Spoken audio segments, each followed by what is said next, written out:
Ubaldo, ¿todavía trae usted ahí la quesadilla? Licenciado, hoy sí no pude entrar a la clase anterior y estuve aquí clavado, no me he podido mover de esta bendita silla hasta ahorita que empezó. Dígame usted en qué le puedo servir. No, buenos días, buenos días. Buenos días. Me da gusto verle. Igualmente, licenciado. Cuidándonos, ya sabe. Oh, aquí está muy difícil, licenciado, ¿eh? Muy difícil, aquí está el asunto. Han muerto muchas personas muy cerquita de él. Ah, sí, Sí, está muy feo, muy triste todo esto. sí, ¿verdad? Sí, está difícil, ¿no? Por acá, pues como a 2 cuadras, y eso porque el delegado pasó a comentar pues que no se prestaran a barrerle, a, vamos a echarle agüita o cloros, porque hay también personas intoxicadas por cloro, no lo saben utilizar. El cloro es muy peligroso. Y hablaba de que en esa calle, pues, simples chamacos de idiota, se fue a una fiesta, se contagiaron y toda la familia estaba en el hospital. Toda la familia se fue al hospital, que ahí encargaron la casa a unos vecinos, o sea, ve que aquí se escucha todo por una tontería, ¿no?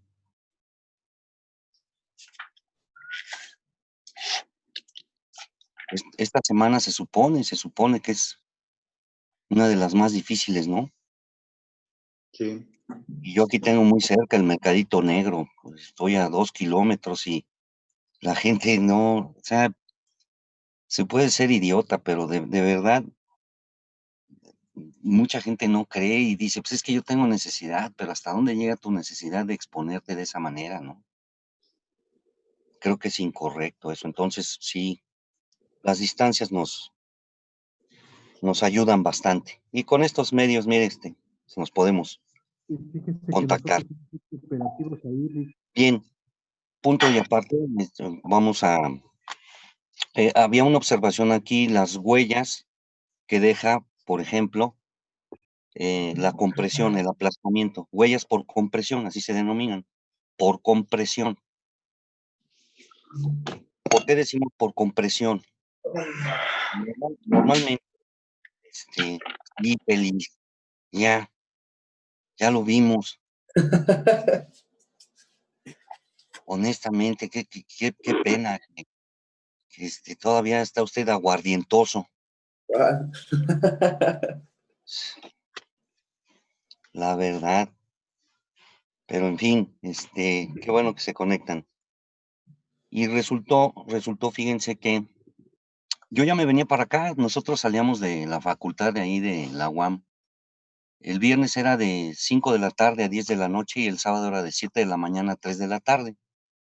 Y había domingos que nos pedían que hiciéramos guardia por si había alguna necropsia o algo así. Habrían sido, yo creo, 3, 3:15, porque acabábamos casi de salir de la escuela, de la facultad. Allá le llaman la pecera, la alberca, porque ven que la facultad de Derecho está pintada de verde alberca. Entonces decían de la alberca. Y ya nos llama por teléfono y nos pide que subamos por allá hagan de cuenta como para, ahora verán, San Miguel Jagüeyes, San Mateo, luego está, ahora verán, Jocotitlán, después está, Atlacomulco, casi a la caseta. Ven que están 2 casetas. Por allá hay un pueblito, un pueblo, y entonces fuimos, y junto a la escuela, ven que normalmente en los pueblos está la iglesia, la escuela y el campo de fútbol, clásico campo de fútbol. Entonces, al llegar, pues sí, había ya todo un operativo ahí, ya habían resguardado el lugar de los hechos, y resultó que una de las bardas se venció y aplastó aproximadamente como a 15, 16 personas, estaban ahí aplastados. Por compresión, se llama por compresión. Estas lesiones, pues obviamente, producen asfixia y como consecuencia la muerte. Se subieron a la barda para ver el partido, muchos se sentaban así en la barda, según nos comentaron. Entonces estaban así viendo el partido en la barda y la barda se venció la barda. Sobre todo, fíjense que este tipo de eventos, este tipo de accidentes se producen después de que hay mucha lluvia, que se humedecen las bardas, porque tuvimos que hablarle a un perito en ingeniería civil, y él nos comentaba que el reblandecimiento de la cimentación produjo, en este caso, y el peso, la inclinación de la barda, produjo que se fracturara, en este caso, todo lo que son los castillos, todo lo que son el armazón, toda la memoria de cálculo, y la barda se vino. eh, Ahí se hablaba que esa barda tenía, ya ven que hay construcciones en los pueblos que tienen muchos años, muchísimos años, y casi se están cayendo, ¿no? Y dicen, no, son muy fuertes, son de adobe, son muy fuertes. Pues no, no, no son tan fuertes. Entonces aquí se dio el aplastamiento, por aplastamiento, es decir, por compresión. Son lesiones producidas por compresión. Aquí en el Villada vimos un asunto fíjense qué curioso, ya tiene años. Una persona que se baja del transporte público, pero se pasa por la parte de atrás del microbús y no se fija. Y viene otro microbús rebasando y lo agarran entre los dos microbuses y lo hacen sándwich. Lo hicieron sándwich propiamente dicho. No, hombre, magulladuras, olvídense, fracturas, todo el tórax, obviamente. El tórax es muy resistente, resiste muchísimo el tórax. Yo pienso que por su forma, por su elasticidad en cuanto a su resistencia ósea, es de los órganos que más resistencia tiene en el ser humano. Sin embargo, olvídense, hubo estallamiento de vísceras. No, no, no. Lo aplastaron los dos vehículos, pues. Y esto que nos quede como lección a todos. Mucha gente se pasa por atrás del transporte, no voltean. Y entonces ocurre que va rebasando otro y ahí es donde se produce el accidente. Yo he visto de veras en la lateral bajar pasaje en el carril de alta. La verdad, se los juro, así en el tráfico. Ya ven que casi no hacen eso sus compañeros ahí del transporte público y es donde se producen este tipo de accidentes. El segundo así fuerte que vi tendrá unos 2 años, fue aquí en Cuautitlán, porque vinieron aquí al Ministerio Público y de ahí se fueron este, a Barrientos. Eran 2 camionetas, pero estaban verdaderamente aplastadas, muchachos. Aplastadas, aplastadas, o sea, lo voy a decir así literalmente aplastadas. Pueden dar de altura una camioneta, 1.60, 1.80 de altura. Pues todo el toldo estaba aplastado, le pasaron por encima una tanqueta de esas del ejército. Y esto fue allá por Chahuento. Ya ven que en Tulte casi no pasan cosas. Y pues yo me imagino que se toparon y les dispararon en la tanqueta, porque tenían balazos las camionetas, pero estaban atiborradas de balazos, pero llenas de balazos. Y el frente y digamos, la defensa trasera estaban íntegras, no, no.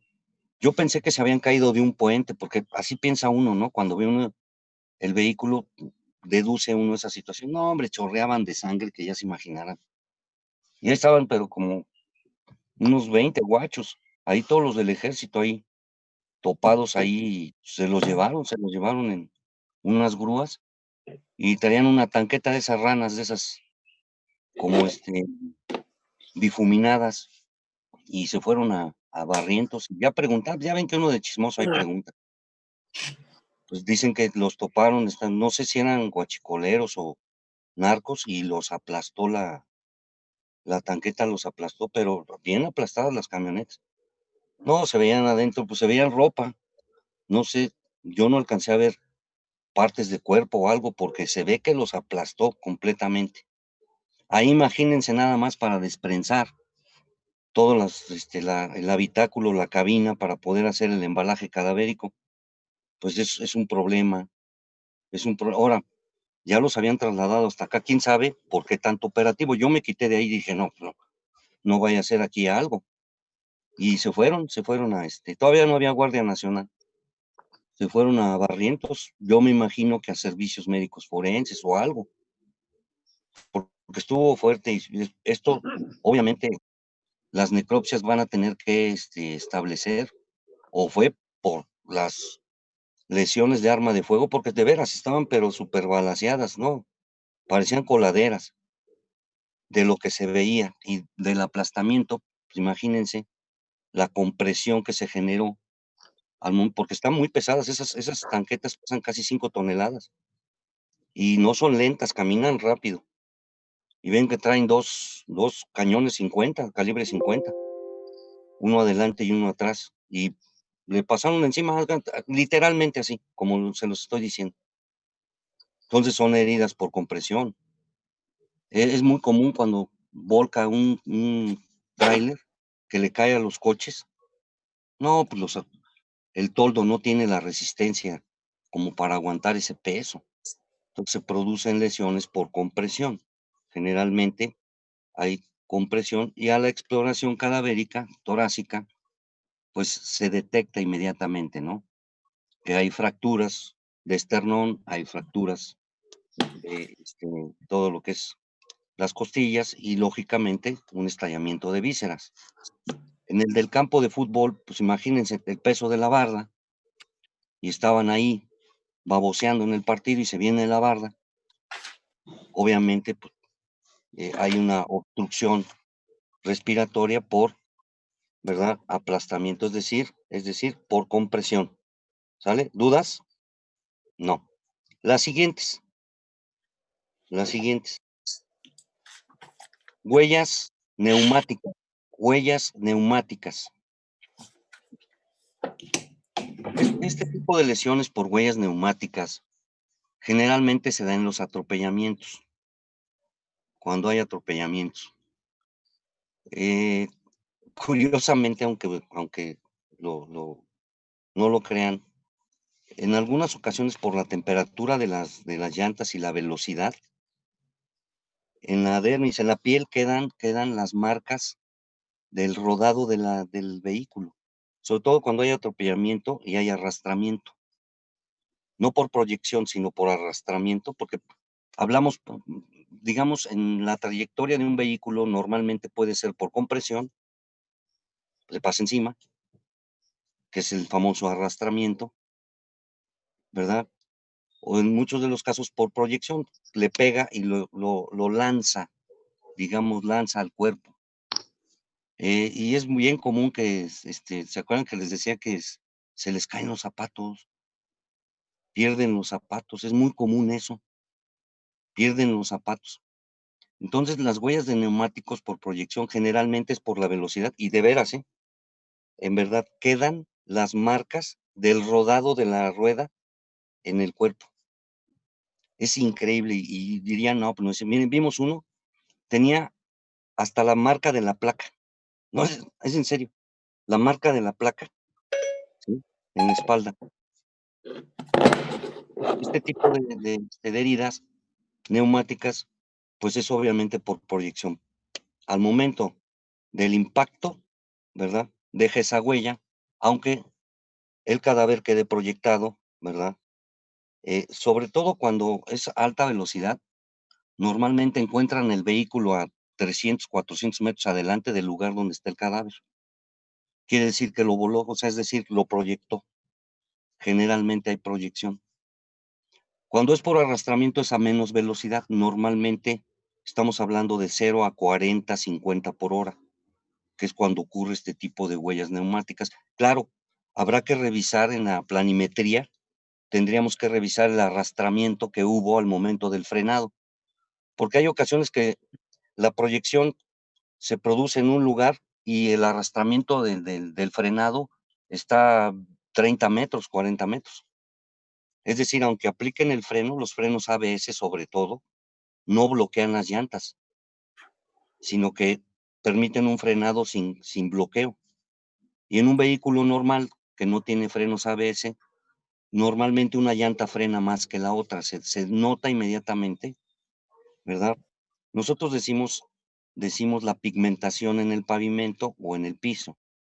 Esta pigmentación, cuando es muy alta, es decir, es muy oscura, quiere decir que ahí frenó más la llanta. No sé si han visto eso, que se ven los frenados y uno se ve más oscuro que el otro. Quiere decir que hubo menos fricción. La fricción se mide en μ's. Matemáticamente, μ significa, ¿verdad?, coeficiente de fricción. Así se denomina μ. Es una U, su símbolo, y μ significa coeficiente de fricción. ¿Cuánto coeficiente de fricción hubo entre la superficie planimétrica y, en este caso, el tipo de caucho de la llanta? Y es común ver, insisto, que cuando nosotros hacemos el embalaje, se sacan las fotografías, denotamos que hay mayor pigmentación en un lado o menor pigmentación en el otro. ¿Qué quiere decir? Que hubo un frenado abrupto y que el sistema de frenado del vehículo, por la proyección y la masa que desplaza, ¿verdad?, produce ese tipo de huellas en el arrastramiento. ¿Dudas? ¿Preguntas? No. Bien, huellas, la que sigue serían las huellas odontológicas, huellas odontológicas. Y en el estudio de huellas odontológicas hay dos, digamos así, ramas que los dentistas, a mí me explicaba un dentista que en el lado forense, porque él fue médico forense, fíjense, y es dentista, es buenazo, el Memo. Y me comentaba él que la utilizan en dos ramas. La primera es por reconocimiento cadavérico, es decir, para reconocimiento cadavérico, cuando en este caso se encuentran únicamente las dentaduras, digamos, maxilar superior, inferior. Ya ven que no dejan cabezas por ahí aventadas por todos lados. Y entonces una forma de identificación es la odontológica. Yo les decía que, bueno, al menos yo nada más voy con una dentista.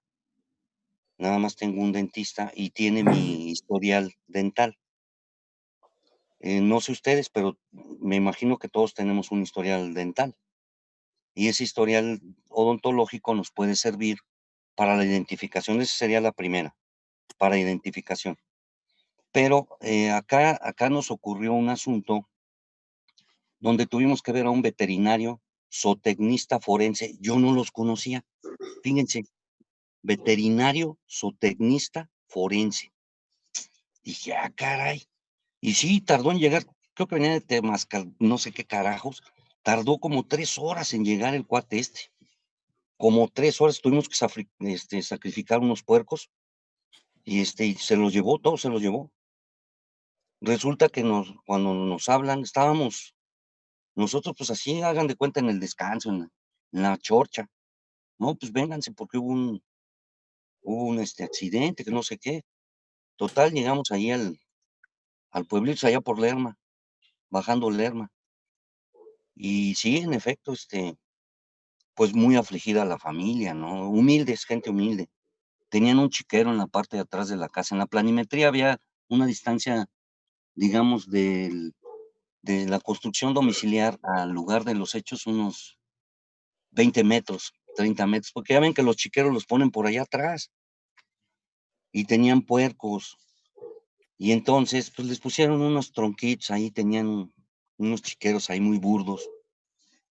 Y yo creo que era una infante, yo le calculo unos 4, 5 años, la femenina, que pues desgraciadamente yo creo que metió la mano para darles de comer o algo, porque es muy común que les den el desperdicio a los puercos. Entonces yo me imagino que metió la mano y la agarraron los puercos, se la comieron los puercos, había partes del tronco, no encontrábamos extremidades, y yo creo que la agarraron y la jalaron. Ya ven que los puercos se vuelven bravos cuando les dan gallinazas, se vuelven bravos los animales. Los puercos muerden, pues, y muerden fuerte. Y pues tuvieron que sacrificar ahí todos los puercos y se los llevó. Después nos mostraba unas huellas de yeso, lo hacen con yeso. Entonces, en las partes cadavéricas que fueron embaladas, pues obviamente quedan las marcas, ¿verdad? De se llama, la mordida no se llama mordida, se llama oclusión. Eso sí es importante que lo anoten, no se llama mordida, se llama oclusión. Ocluir significa, ¿verdad? El efecto de cerrar el maxilar, superior e inferior, ¿sí? Entonces se le denomina oclusión. ¿Oclusión? Oclusión, sí, no se denomina mordida, no existe eso, se llama oclusión. Por ejemplo, hay animales que tienen la oclusión inversa. Los perros boxer, no sé si han notado que el maxilar inferior, sus dientes están adelante, los dientes inferiores, y los dientes superiores están atrás. Es decir, tienen la oclusión inversa. Por ejemplo, hay serpientes que no pueden ocluir. Es decir, no tienen un maxilar para, en este caso, producir la fuerza necesaria y poder asir, cortar. Entonces no podemos decir masticar, tenemos que decir ocluir, ¿sí? En materia forense. Y entonces le sacó muestras de la oclusión de los puercos con moldes de yeso. Y los moldes de yeso fueron comparados con los restos cadavéricos. Y el arco, la posición de los dientes coincidían con la de los animales, con la de los puercos. Y pues la causa de la muerte fue eso, precisamente. Yo ya no supe cómo deslindaron la responsabilidad. Yo lo que recuerdo es que Jaime García Maldonado estaba de procurador allá en Toluca y no se inició nada, o sea, no iniciaron ninguna acción porque pues hay negligencia de los padres, ¿no? Pues imagínense. Pero sí estaban acabados, ¿no? Pues imagínense. ¿Quién iba a pensar que la nena iba a llevarles a los puercos y los puercos le iban a morder? Entonces, puede ser, digamos, huellas, ¿verdad?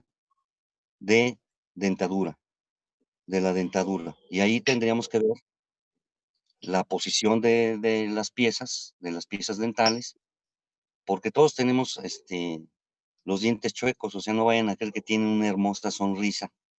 Todos tenemos los dientes, de alguna manera, nuestra anatomía, ¿verdad? Y nuestro arco bucal tiene una huella característica. Entonces, hay ocasiones que se hacen personas vivas, ¿verdad? Lesiones por mordeduras, sí, por mordidas. El caso de la señora, esto fue hace como 15 días, ¿cómo me indignó? Que un perro la atacó, ¿se acuerdan? Uno de esos pitbull, no sé qué. Esos perros traicioneros, no sé. Y que atacó a la señora. Y pues ahí se requiere, desde luego, un médico veterinario zootecnista forense. ¿Qué van a hacer con el animal? Pues van a tener que sacarle huellas para detectar, en este caso, cuál fue las lesiones que produjo en el cadáver.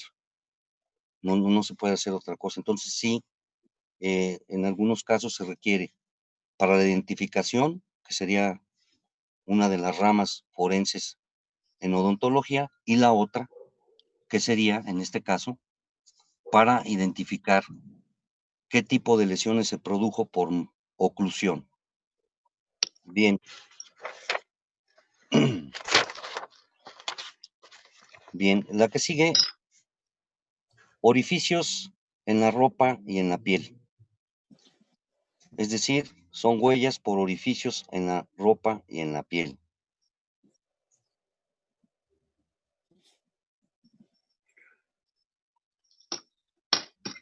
Entonces, podríamos, por ejemplo, hacer una investigación por combustión. Sería una de las líneas de investigación, sí, por combustión. La ropa quemada, vamos. ¿Y qué posición es esa de cadavérica? Ya habíamos dicho. El boxeador. La de boxer, ¿verdad? Por exposición a la temperatura, posición de boxer. Ya obviamente a la exploración torácica vamos a ver qué pasó en los pulmones. Generalmente aparecen quemaduras. ¿Y qué creen? Los pulmones huelen a el fluido que produjo la combustión, curiosamente. Veíamos unos que por allá por la zona industrial les voló una cisterna, es clásicos que se ponen a pintar la cisterna y pues con la compresora hizo chispas, la compresora, y el tiner, pues ya se imaginarán. Entonces al embalaje cadavérico todavía estaba el médico legista aquí en Cuautitlán y me dice, ¿a qué huelen? Le digo, huelen a tiner. Dice, sí, en efecto. Le digo, pero pues, están en box, están quemados, estaban quemados, quemados. Dice, pero estaban trabajando con tiner. Le digo, sí, huele. No, los pulmones huelen a tiner. Entonces, claro, hay que checar la ropa. Es muy importante cuando tenemos esa oportunidad de hacer una revisión a la ropa para buscar orificios, alguna sustancia que pudiera servirnos para la investigación. Ya saben que nosotros podemos poner yoduros para sacar tinturas y ver si hubo lo que se conoce como disparo de arma de fuego a quemarropa. ¿Se acuerdan que decíamos que es un término? No se dice quemarropa, ¿no? No se dice quemarropa, sino que la desflagración del arma, ¿verdad? Salpica, en este caso, la ropa, ¿verdad? Pero muchos le dicen quemarropa, no se dice quemarropa, ¿verdad? Eh, podemos pensar, ¿verdad? En algún tipo de pruebas como orificios. En algunos casos se encuentra metralla propiamente, de la desflagración no el proyectil, porque el proyectil pues ya sabemos, ¿no? Que tendríamos que hacer la exploración cadavérica para determinar trayectorias y mandar los proyectiles a balística. No, propiamente la revisión a la ropa que portaba el cadáver y revisar esa ropa. En algunos casos se encuentran elementos, en otros casos no. En otros casos no nos sirve de nada, ¿verdad? Pero sí sería importante, en este caso ustedes como estudiosos de la medicina forense, en muchos casos también es importante, ¿verdad? Checar la ropa. Y por último, no confundir dérmicamente, puede haber algunas lesiones anteriores, ¿sí? Que dejaron huella, como cuáles, operaciones estéticas, quirúrgicas, ¿verdad? Lunares, por ejemplo. ¿Se acuerdan que comentábamos eso? Lo de los famosos lunares, en fin. Podemos encontrar en algunos casos, no en todos, decoloración de la piel, decoloración de la piel. Y lo digo por lo siguiente, miren, nos decía el médico, hay que checar primeramente la comisura de las uñas. ¿Se acuerdan que dijimos que nuestra uña, aquí en esta parte de nuestra uña, tenemos una comisura en la uña? Y esa parte de la uña, cuando hay asfixia, cuando existen venenos, están moradas. Chéquenlas y normalmente son pues, de color blanco. Chequen ustedes su comisura de su dedo. Y aquí resulta que a la exploración el cadáver presenta colores verdóseos, ¿sí?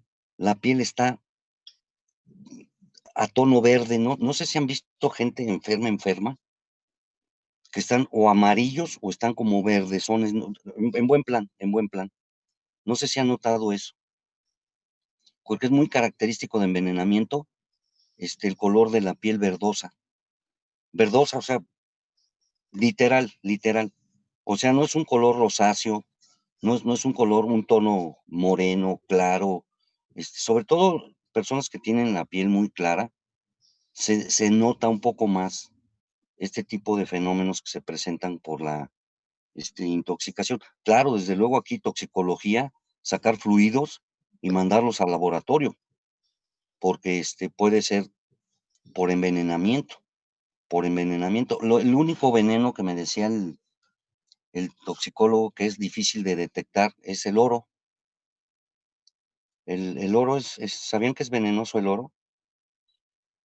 Sí, los chocolates que traen oro, porque ven que hay una empresa que vende chocolates con oro, pero obviamente no es, digámoslo así, el oro que nosotros conocemos como tal.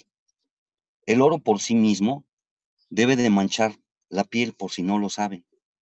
En su quilataje, como obviamente es muy maleable, requiere de otros elementos para que tenga cohesión. Y entonces el oro se dice que una vez que entra en oxidación, porque es un metal, finalmente es un metal. Esa oxidación del oro es altamente venenosa, por si no lo sabían. No sé si ustedes saben de las tumbas de Egipto que fueron encontradas y se practicaron pruebas de toxicología en los cadáveres embalsamados y denotaban que tenían alta intoxicación por oro. El cianuro del oro es altamente tóxico, pero no es muy detectable a la prueba forense. Fíjense, que es el único que es muy difícil de detectar, pero que todos los demás son muy detectables, sobre todo en fluidos. Y de verdad, o sea, el cadáver se ve verde. Ustedes dicen, bueno, ¿por qué tiene esa tonalidad la piel, no? Verdosa. Y de veras se los digo así. No sé, digo, pues, espero que no. En algunos casos que vemos gente enferma, o están como amarillos, no sé si lo han notado ustedes, como amarillos, o están como verdosos. Y eso es por la falta, insisto, de oxigenación y el deterioro en la piel. Entonces hay que checar también eso y a lo mejor estamos ante un problema de toxicología, ¿eh? Estamos frente a algo que pudiera tratarse de un envenenamiento.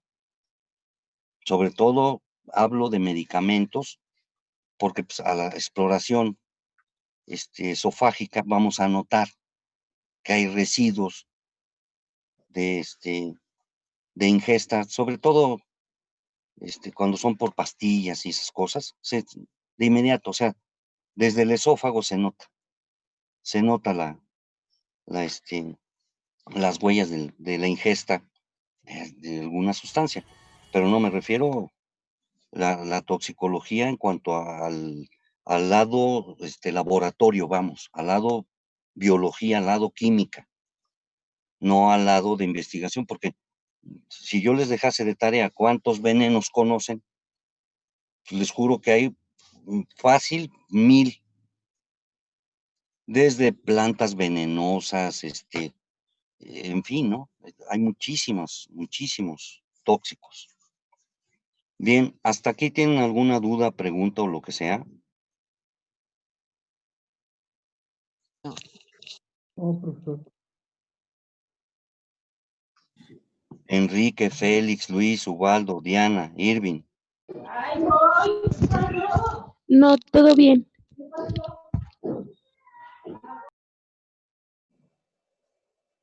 Todo bien, Rick. Todo bien, Rick. Ya levántense, todavía traen los almohadazos.